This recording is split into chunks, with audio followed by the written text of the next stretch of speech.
Hello, this is Killican, and who doesn't love a good Disney movie? Whatever you may think about the company and its practices, and what it did to the Star Wars franchise, you just can't deny there's a certain magic to Disney. And even though I've been increasingly disgusted with Disney lately, I'll always have a special place in my heart for it. And Mulan has a big part of that place. I don't know if it was the focus on the military, the action, or the awesome Eddie Murphy, but this one always registered with me better than the more princessy movies like Cinderella and Beauty and the Beast. Yet despite much love for Disney's instant animated classic, in their upcoming live-action remake, the movie giant seems to have let the so-called People's Republic of China do most of the writing for them. Gone are the catchy music numbers, gone is the Eddie Murphy dragon and the lucky cricket, and gone is the cute romance between Mulan and Shang. Why? Because the jackbooted bureaucrats in Beijing say the original movie wasn't representative of the Chinese people and culture, and all those fun little Disneyisms had to go. Well, where to even begin here? First of all, that's rich coming from a political system which back in the 60s tried to erase and outlaw any and all remnants of their pre-communism culture, which the legend of Mulan is part of, by the way. Secondly, it's odd that communists would be so adamant to film their period of monarchy in what they consider a flattering way.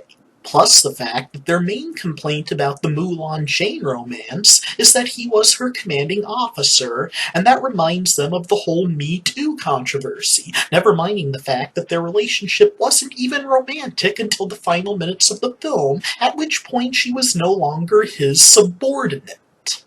And lastly, who could possibly say no to Eddie Murphy? Seriously, who? Communists, apparently. And it really wouldn't be so bad, except that Disney, the most American private enterprise operation on the planet, is kowtowing to the commies. Really, Disney? Seriously, soy sauce Stalin here throws a tantrum and you're just gonna roll over, show your belly, make like Neville Chamberlain and wave the little white bandana for him? I mean, just a few years back, China outlawed Winnie the Pooh.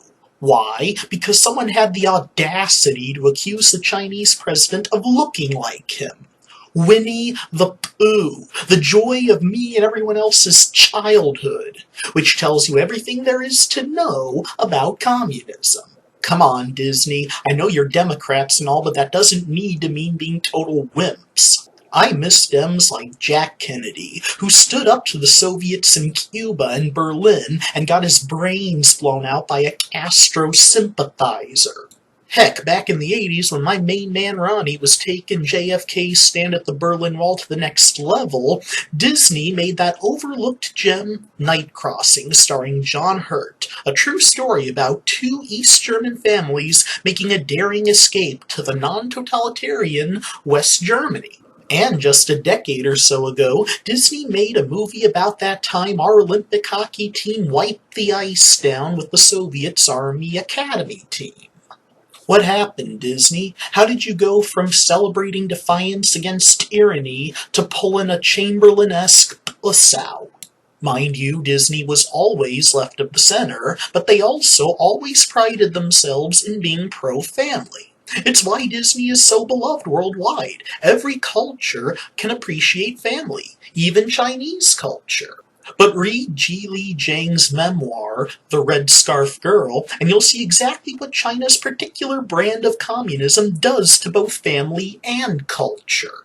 And even if China's commissars have squeezed the movie down to a more accurate telling of the historical legend, they've made that movie already. In 2009, Mulan, Rise of a Warrior, it won all those awards and stuff. Haven't seen it yet, but I can already tell it's a lot more convincing than the remake's friggin' magical shape-shifting Huns wall running all the way up the Great Wall. I mean, seriously, even in the cartoon one the Huns used grappling hooks. You're making the animated movie seem more convincing. I get not wanting to make a carbon copy and all, but in wringing out every drop of personality and fun that made the original movie unique, and political censorship on par with Joseph Goebbels, It looks to me like all China's bringing to the table here is the crowning turd in the outhouse of collectivism: mediocrity.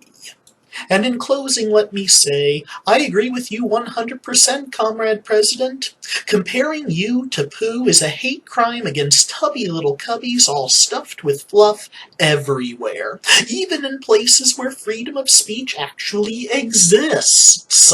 To end it on a high note, rest assured, we'll always have the original. Thanks for watching, everyone. Please like and share, don't forget to subscribe, and peace out.